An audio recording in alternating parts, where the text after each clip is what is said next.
Graça e paz, irmãos. É assim que a gente costuma cumprimentar a igreja, né? Já notou? Todo mundo chega e fala graça e paz, a igreja responde amém. Porque esse é o sentimento que precisa ter em cada um de nós. Somos alcançados por essa graça maravilhosa de Jesus.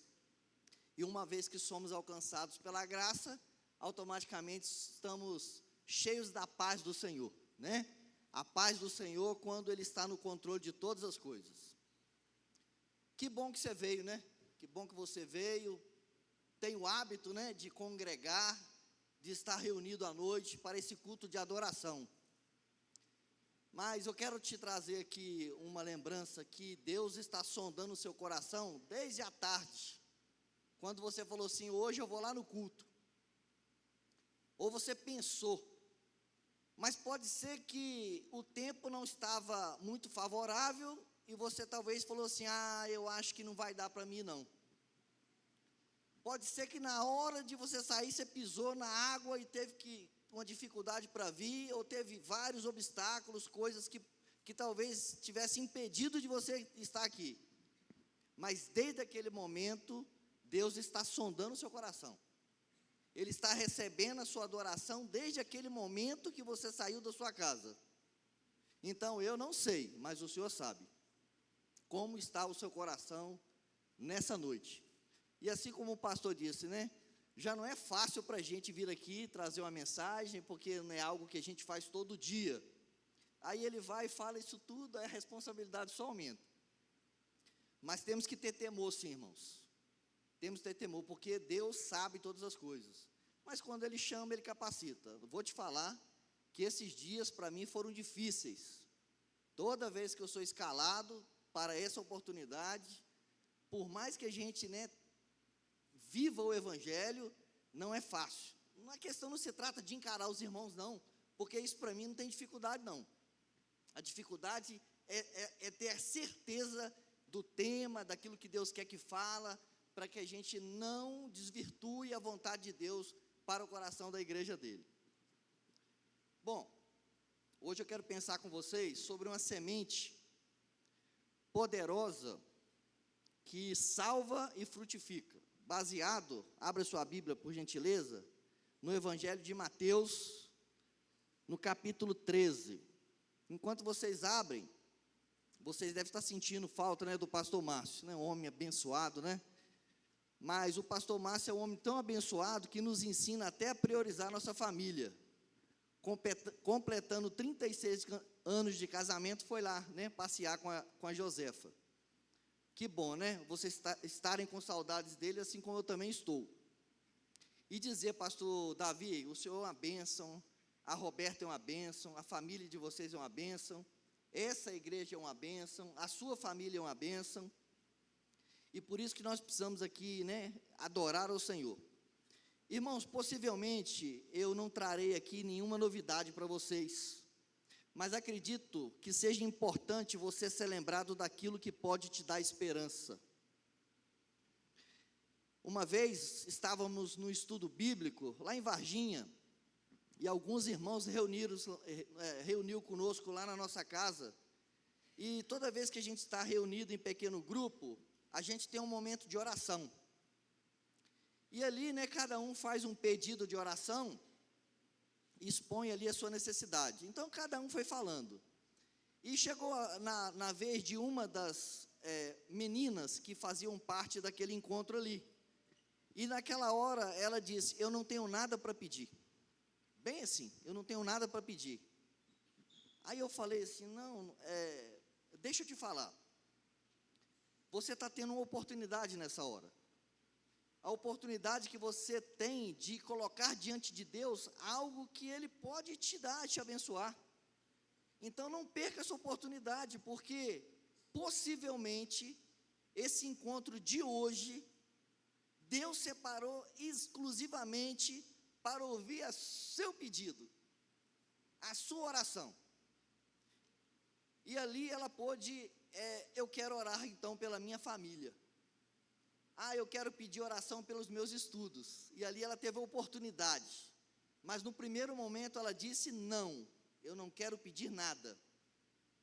Então, pode ser que esse culto de hoje, esse momento de hoje, Deus tenha separado para abençoar exclusivamente você.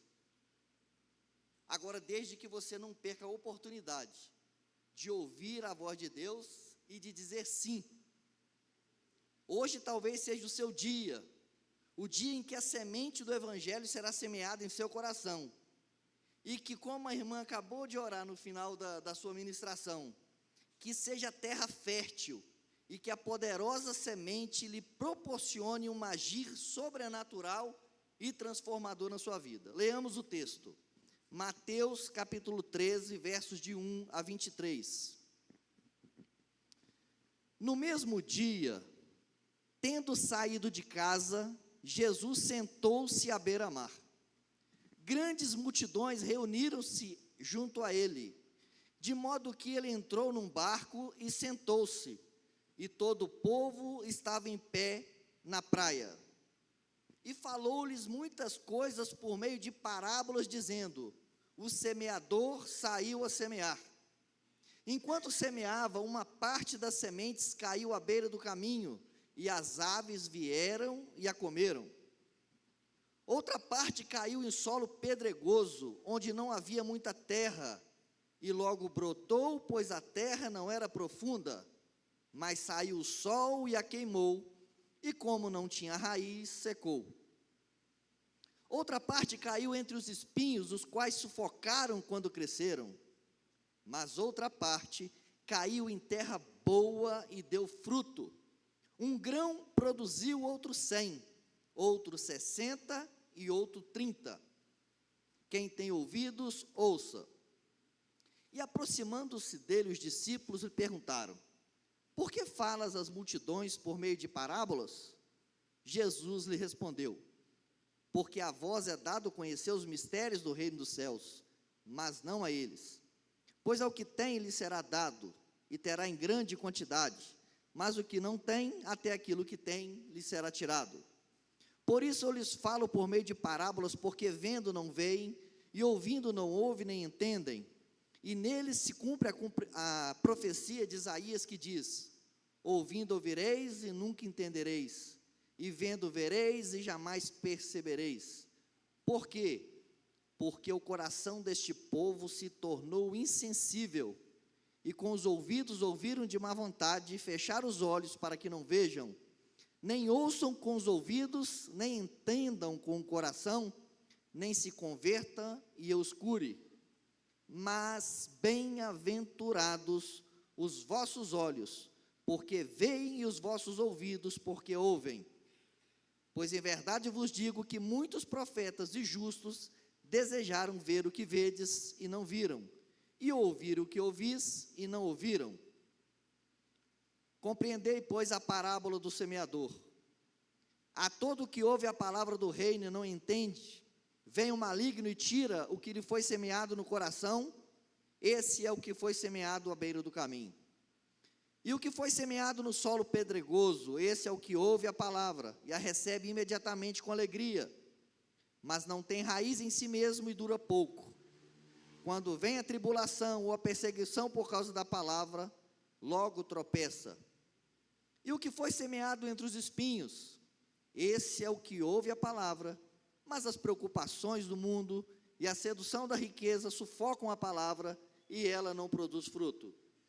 Mas o que foi semeado em boa terra, esse é o que ouve a palavra e a entende, e dá fruto, e um produz 100, outro 60 e outro 30. Pai, mais uma vez, diante dessa palavra poderosa, que é a verdade que nos santifica e nos transforma, estamos aqui, também diante de um Deus que pode mover céus e terra, que pode quebrantar corações, e que quer salvar vidas, e que quer dar renovo, que quer edificar vidas, ó Deus, e quer chamar vidas para servir. Pai, estamos aqui para que o Senhor faça em nós a tua vontade. O Senhor, Pai, que tem toda a liberdade, ó Deus, opere aqui nessa noite, e que só o poder do Senhor se manifeste aqui, e que nós diminuamos, que o Senhor cresça, para o louvor, honra e glória do teu santo nome, nós oramos, no nome de Jesus, amém. Uma semente poderosa para salvar e frutificar. Irmãos, o que nos chama a atenção é que Jesus saiu de casa e sentou-se à beira-mar. E havia uma grande multidão e que se reuniram ali para ouvir Jesus. Normalmente é assim. Eu tenho certeza absoluta que você não veio aqui por causa do louvor, você não veio por causa do pastor Davi, nem por causa do pastor Márcio, porque a nossa motivação, irmãos, precisa ser Cristo. Tudo que nós vamos fazer na nossa vida, a nossa motivação deveria ser Cristo.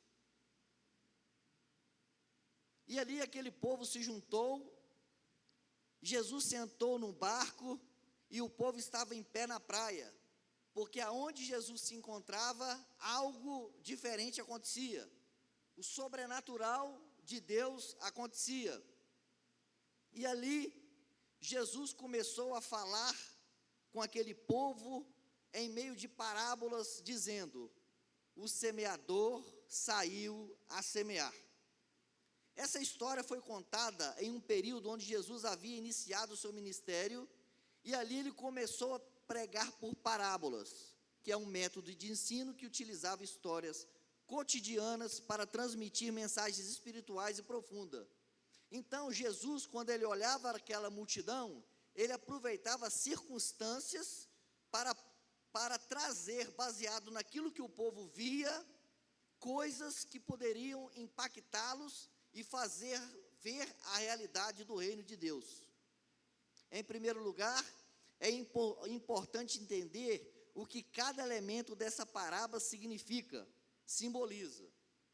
Aqui a gente vê 4 coisas.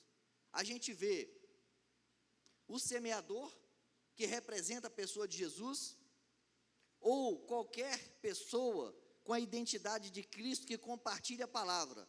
Hoje eu estou aqui como semeador, porque eu estou com o objetivo de transmitir a vocês uma palavra de salvação. Então eu estou aqui como semeador. Segundo, a semente. A semente simboliza a palavra de Deus, enquanto os diferentes tipos de solo que foi relatado são as várias pessoas humanas que estavam ali ouvindo a palavra de Deus. Então Jesus utiliza os solos para dizer quais o tipo de pessoas que estavam ali, ou que estão aqui nessa noite. Você vai ter a oportunidade, através desse texto, de ver em qual estado você se encontra. Estado, porque você pode estar hoje e ser transformado. Esse é o objetivo. A palavra do Senhor, ela tem poder para transformar. Essa é a semente. E por último, os frutos. Porque, irmão, é impossível que você receba essa palavra e não dê fruto. O fruto vai ser o resultado dessa semente que foi plantada no seu coração. Então você não pode ser mais o mesmo. E não se trata simplesmente de uma mudança de estalar de dedo. Não se trata disso. Se trata de uma semente que vai trabalhar no seu coração a ponto de você querer, desejar ser um homem, uma mulher melhor, que viva uma vida que agrada a Deus. Você tem esse princípio no seu coração? Então são esses os elementos dessa palavra, dessa parábola que Jesus trouxe para aquelas pessoas.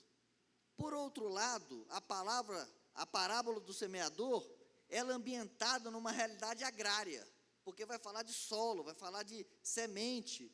Então, um cenário o qual o público, naquela ocasião de Jesus, ele estava familiarizado com isso.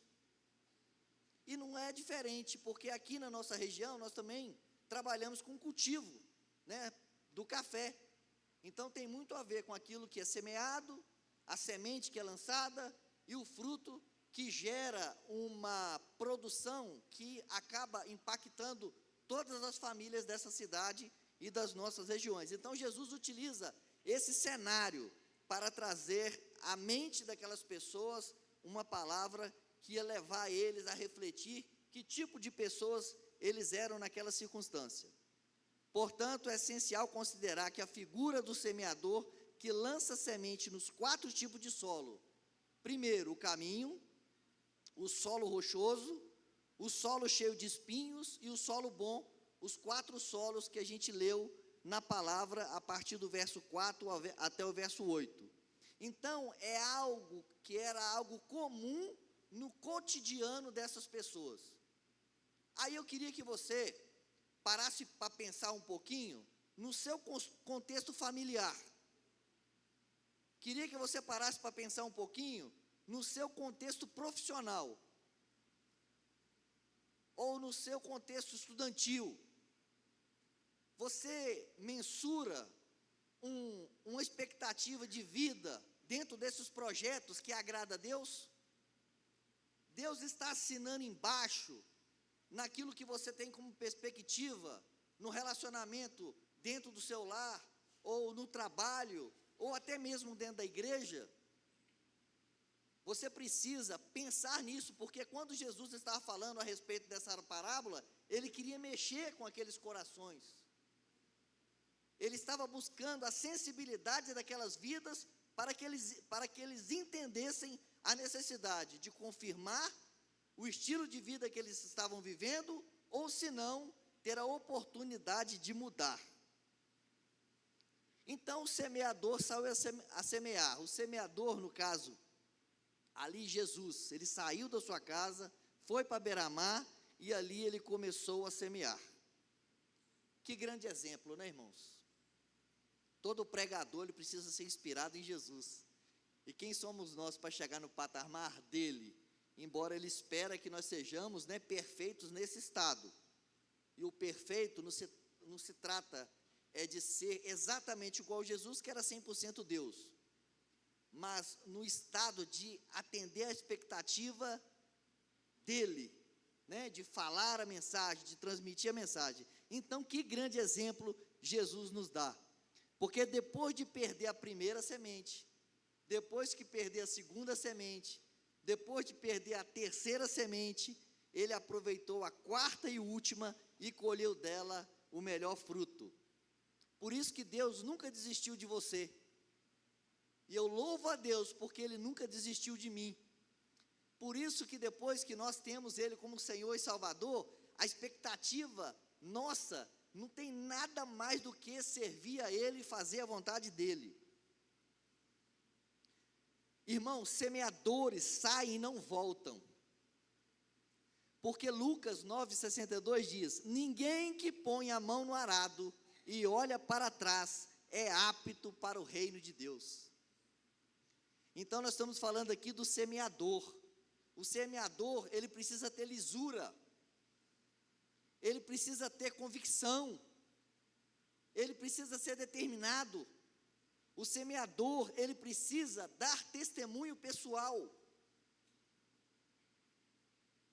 Isaías 52:7 diz: quão formosos são sobre os montes os pés do que anuncia as boas novas, que faz ouvir a paz do que anuncia o bem, que faz ouvir a salvação do que diz a Sião: o teu Deus reina.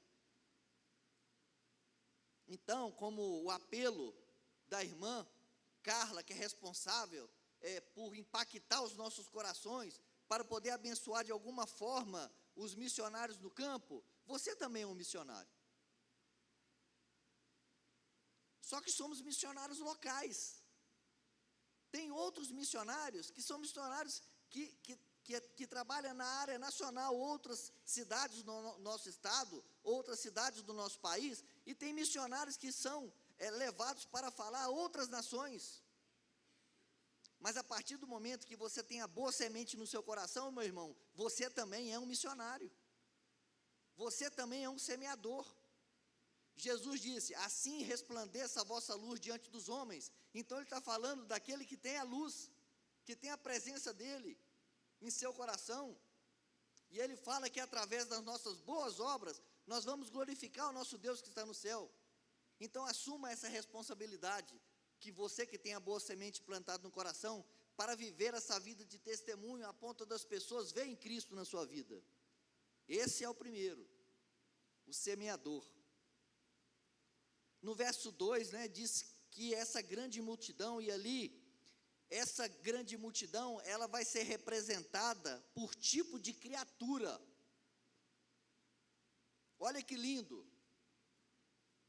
Eu extraí isso de um sermão da 60ª, se você tiver oportunidade de estudar aquele sermão, você vai ver a responsabilidade que tem um semeador, mas ele traz algo fantástico sobre a questão da representação dos solos. Ele diz assim: todas as criaturas, quanto há no mundo, se reduzem a 4 gêneros: criaturas racionais como homens, criaturas sensitivas como os animais, criaturas vegetativas como as plantas, criaturas insensíveis como pedras, e não há mais.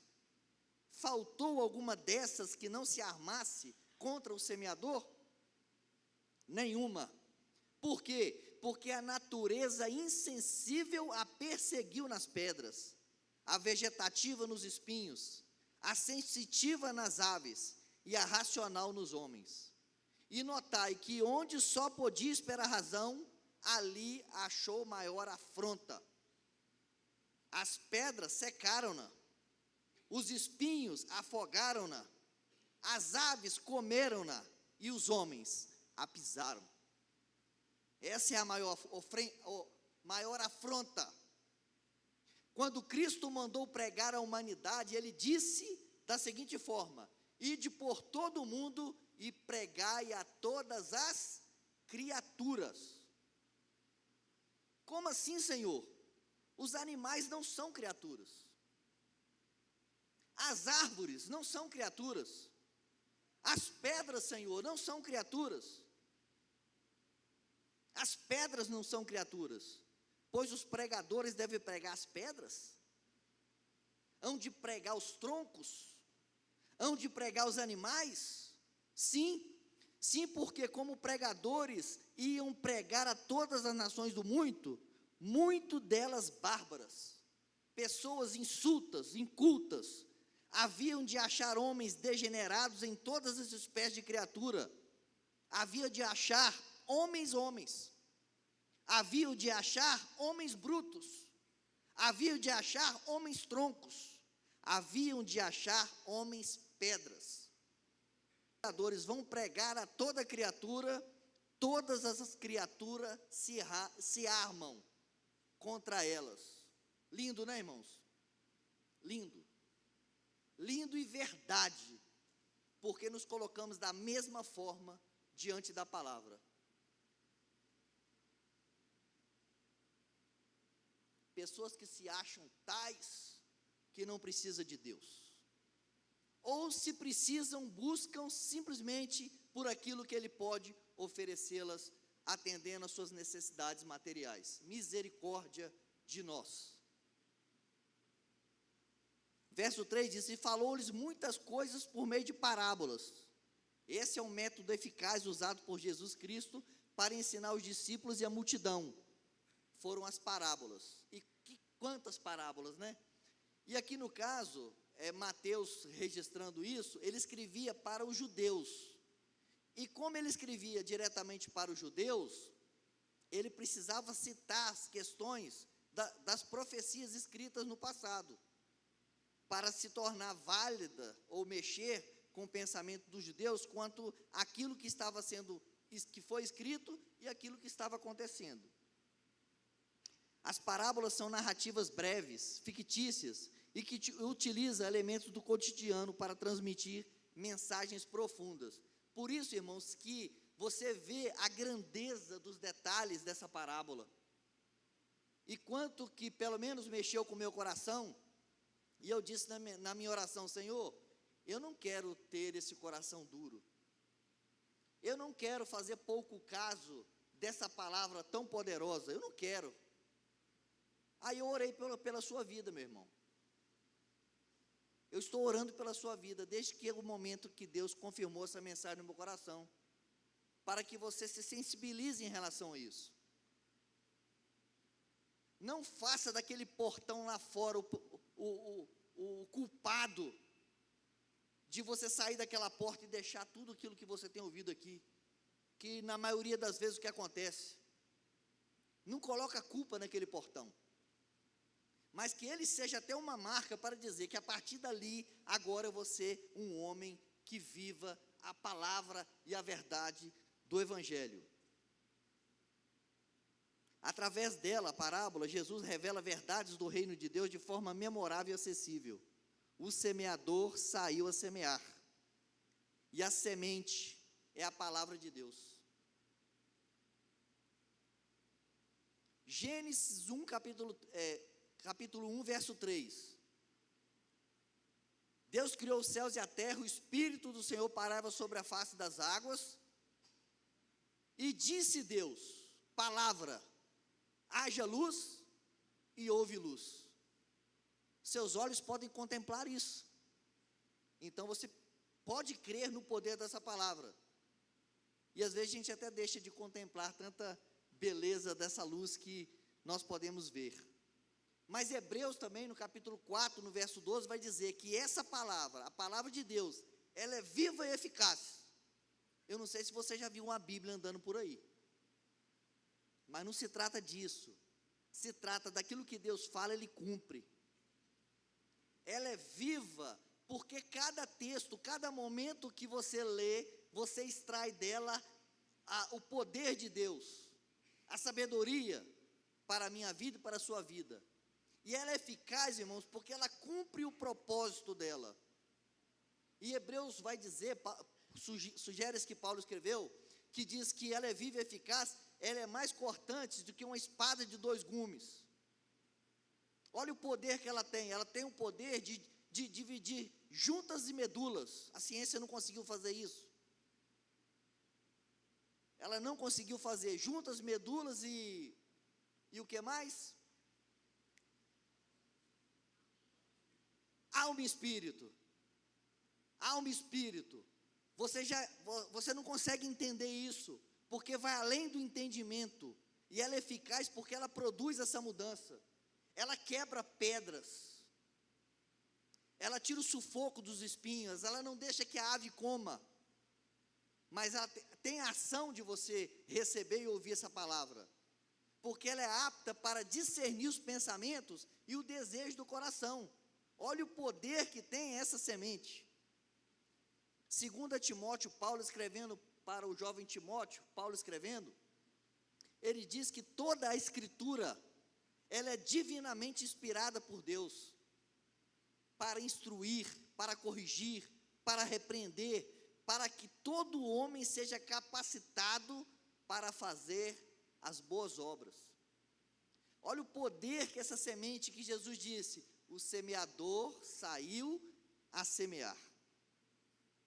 Isaías 55, 10, 11 vai dizer que a palavra ela não volta vazia, porque assim como a chuva e a neve descem dos céus e não voltam para lá, mas antes regam a terra e faz produzir e brotar, para que dê semente ao semeador e pão ao que come, assim será a palavra que sair da minha boca, não voltará para mim vazia, mas fará o que me agrada e cumprirá com êxito o propósito da sua missão.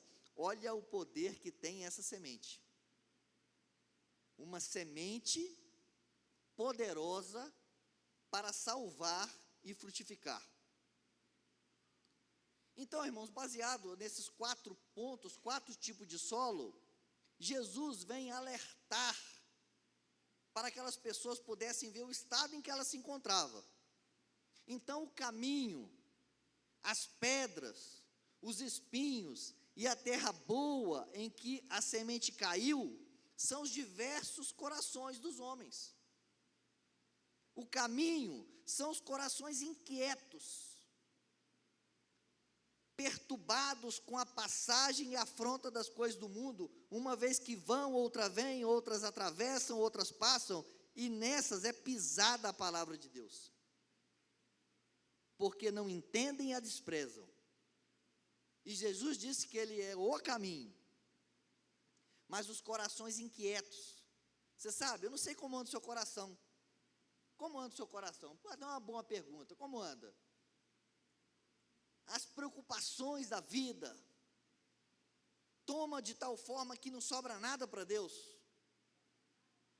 Ou, quando a Bíblia vai falar, em Mateus capítulo 22, que nós devemos amar a Deus de todo o coração, alma e entendimento, as duas coisas primeiras é importante, porque o ser criado, ele foi soprado o fôlego da vida, então a estrutura dele é a unção de Deus. Então amar a Deus de alma e coração é até que mais fácil, porque há uma necessidade do poder de Deus na nossa vida. Mas ele fala que nós precisamos também amar com entendimento. E aí, irmãos, o entendimento se dá pelo fato de você colocar isso em prática. É a hora que você tem que dizer sim para Jesus. É a hora que você tem que ter Ele como motivação principal na sua vida. Mas aqui fala que a semente que caiu nos espinhos, ela é sufocada, ela é pisada. O solo ao longo do caminho, onde as sementes são pisoteadas ou comidas pelos pássaros, representa aqueles que ouvem a palavra, até ouvem. Mas o diabo vem e tira as palavras de seus corações, impedindo-os de crer em seus salvos. As pessoas que dão uma brecha para o inimigo. Ah, isso é conversa. Isso é bobagem. Jesus não veio até hoje, vai vir agora. Mas o pastor alertou hoje de manhã. Ele já veio para muitos dos que foram. E para mim ele vem amanhã. Que venha hoje. Importa que eu quero que ele venha. Assim como o Saul disse, a minha alma anseia por ti, ó Deus. Que ele venha agora. Importa que nós estejamos preparados para a sua vinda. Então não deixe que o inimigo tire essa semente, porque há a possibilidade de tirar. Jesus está dizendo que há essa possibilidade de tirar. Os espinhos são os corações embaraçados em cuidados, com riquezas, com delícias, sabe? Aquele coração folgado, que não pode ver alguma coisinha que chama a atenção dele. O salmista, no Salmo 119, 72, ele traz uma lição que coloca o nosso coração com esse sentimento de espinho, porque ele fala, a lei da tua boca vale milhares de que 1000 peças de ouro e de prata. E aí, irmão, coloca isso diante dos seus olhos. Aí eu quero ver o que você vai escolher.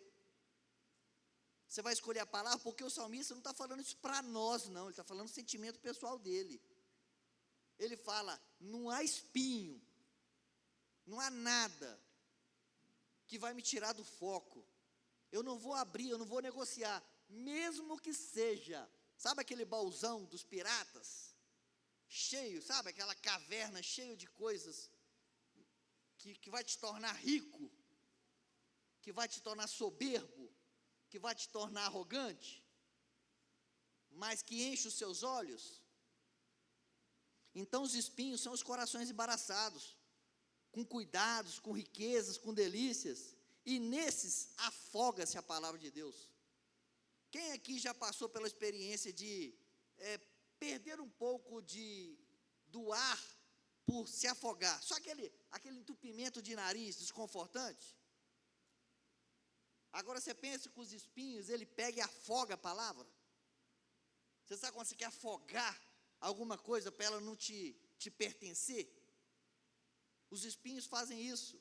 Por quê? Porque nós estamos voltados para esse solo espinhoso, que sufoca a semente e impede que produza uma colheita. Retrata aqueles que ouvem a palavra, mas são sufocados pelas preocupações, riquezas e prazeres da vida e não amadurecem. Entende, irmãos? Com a importância, o amor de Jesus, fazendo aquelas pessoas refletir sobre esse tipo de vida. E pessoas que estavam ali vindo Jesus, pessoas que vêm para a igreja. que optam simplesmente em viver uma vida religiosa, como se fosse bater cartão. Eu não estou dizendo isso para os irmãos, julgando, porque eu já estive nessa condição. Eu não estou falando da vida de ninguém, mas eu já estive nessa condição de religioso, ter meu nome escrito numa ata dizendo que eu fiz isso ou que eu fiz aquilo.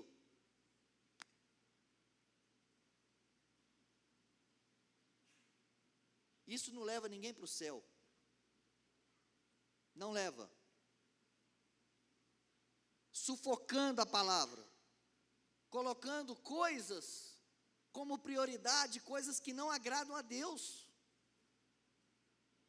E as pedras? Falamos do caminho, falamos dos espinhos, as pedras. As pedras são os corações duros e obstinados. E nesses seca-se a palavra de Deus. E se nasce, não cria raiz. O solo rochoso, onde as sementes brotam rapidamente e murcham ao sol, simbolizam aqueles que recebem a palavra com alegria, mas não tem raiz. Acredita por algum tempo, mas no momento da aprovação se desvie. Então pode até ser que, nossa, que mensagem, agora eu entendi. Mas não deixe essa semente murchar, porque o coração duro, ele vai, no momento traz uma alegria, mas daqui a pouco seca-se e se desvia. E eu entendo, irmãos, que isso não é fácil, mas é difícil sem Jesus. Irmão, roubar não é pecado, matar não é pecado, prostituir não é pecado. Essas coisas são consequência do pecado. Pecado é você não estar no centro da justiça. Pecado é não ter Jesus no coração. Essas coisas são consequências de pessoas que não têm Jesus no coração. Coração duro. Mas finalmente, Jesus fala de uma terra boa. Os corações bons, os homens de bom coração, e nesses prende e frutifica a palavra divina, com tanta fecundidade e abundância, que se colhe 100 por 1. O solo bom que produz uma colheita abundante, representa aqueles que ouvem a palavra com o coração nobre e bom, e a retém, pela perseverança, produzem uma boa colheita. Que bênção, pastor. Espero, meu irmão, que esse seja o seu coração, porque se nós tivermos um bom coração, e essa palavra vai vir sobre nós, e ela vai causar um impacto grandioso dentro da sua casa, vai ter paz no seu lar, você vai ter uma vida mais esperançosa, uma expectativa melhor, porque essas preocupações já não serão mais as preocupações que vão ocupar o seu coração, mas aquela de ter fome da palavra, sede da presença. Essa é a boa terra. E o fruto? O fruto que vai te interessar não vai ser troca de carro, comprar isso, comprar aquilo, nesse materialismo que a gente vive, nesse imediatismo que a gente vive. Sabe qual fruto você vai querer? O amor, a alegria, você vai querer a paz, você vai querer a bondade, a benignidade, a longanimidade, você vai querer a fidelidade, você vai querer o domínio próprio. Esse é o fruto dessa semente da palavra de Deus. E o texto diz: quem tem ouvidos, ouça. Quem tem ouvidos, ouça. Jesus faz uma advertência, e se você é um estudioso da palavra, você vai ver também essas advertências no livro da Revelação, o Apocalipse. Lá por várias vezes Jesus faz mesmo questionamento. Quem tem ouvidos, ouça o que o Espírito diz à igreja. E eu quero já concluir dizendo o seguinte: no início eu disse, possivelmente eu não trazia nenhuma novidade para você nessa noite, mas com certeza tivemos uma oportunidade de refletir sobre como anda a nossa vida com Deus e, consequentemente, tivemos também a oportunidade de rever conceitos. O objetivo dessa palavra é esse. Essa mensagem oferece uma visão esclarecedora do reino de Deus. Por meio dessa história, Jesus nos convida a nos examinarmos a fim de determinar que tipo de solo nós somos. A mensagem implícita e clara é: a qualidade da nossa recepção à palavra de Deus determinará a eficácia dela em nossas vidas. Pastor, então, irmãos, eu gostaria de deixar 3 perguntas aqui para você refletir, baseado em tudo aquilo que a gente falou. Primeiro, que tipo de solo você é? Segundo, será que estamos abertos para receber a palavra de Deus e permitir que ela produza frutos em nossa vida? Terceiro, estamos permitindo que as preocupações do mundo e as seduções das riquezas nos tornem solos inférteis? Então essa palavra serve para que, embora o semeador faça a sua parte, a responsabilidade da fertilidade dela em seu coração é sua e minha, e que Deus possa te abençoar ricamente. Amém, glória a Deus. Queridos, essa é a palavra de Deus, a palavra que nos confronta, a palavra que nos encoraja, a palavra que nos dá a direção, a palavra que nos mostra o que nós precisamos fazer para seguir o caminho que Deus tem para a gente. É essa palavra que, como diz o Senhor para Josué capítulo 1, versículo 9, que vai dizer: não fui eu que te ordenei a vocês, seja forte e corajoso, não se apavore, nem desanime, pois o Senhor, o seu Deus, estará com você, por onde você andar. Que essa semana seja uma semana de bênção, que essa semana seja uma semana de vitórias para você, mas para isso, que o seu coração seja essa terra fértil, para ouvir a palavra de Deus, e fazer com que venha gerar frutos que venha ser bênção, não somente para a sua vida, mas também para a sua casa. Amém? Fique de pé, eu quero orar por você. Quero agradecer a presença daqueles que nos visitam, que Deus continue abençoando a sua vida, que você possa encontrar aqui na nossa igreja, na Pibaçu, sempre uma palavra que venha confrontar ao seu coração, mas te fazer uma pessoa melhor, para viver também o melhor de Deus. Faça assim com as mãos, que eu quero orar, abençoando a sua vida. Pai, obrigado, meu Deus, por tudo que nós ouvimos nessa noite. Como é bom, meu Deus, ouvir a Tua palavra, essa palavra, meu Deus, que transforma, essa palavra que é viva e eficaz, essa palavra, meu Deus, que penetra os nossos corações e nos faz, meu Deus, pessoas melhores, mais parecidas com Cristo Jesus. Obrigado, meu Deus, pela vida do diácono Antônio. Obrigado, meu Deus, por ter sido esse instrumento aos nossos corações nessa noite. Pai, mas eu quero te pedir uma bênção especial para aqueles que estão aqui nesse momento. O Senhor sabe a luta, o Senhor sabe o desafio que cada um tem passado, mas que todos nessa noite possam sair daqui com esse coração sensível, essa terra fértil, para que essa palavra venha germinar, que essa semana seja uma semana de resposta. Por isso, meu Deus, eu te peço uma bênção especial. Assim como a Tua palavra diz que nós precisamos ter coragem, nós precisamos ser fortes, porque o Senhor estará conosco. Nós cremos nessa palavra, nós cremos que o Senhor estará conosco todos os dias. Por isso, meu Deus, nos dê uma semana de vitórias em nome de Jesus. Pai, nos leve em paz para os nossos lares, e que a graça do nosso Senhor Jesus Cristo, imensurável amor de Deus, e as doces consolações do Espírito Santo, esteja com todos aqui nessa noite, Esteja nesse momento agora também, Pai, com o nosso pastor Márcio, com o Tia Jô, abençoando o retorno deles essa semana. Esteja com todo o povo do Senhor espalhado pela terra, desde agora e para sempre. O povo de Deus diz, amém, amém, amém.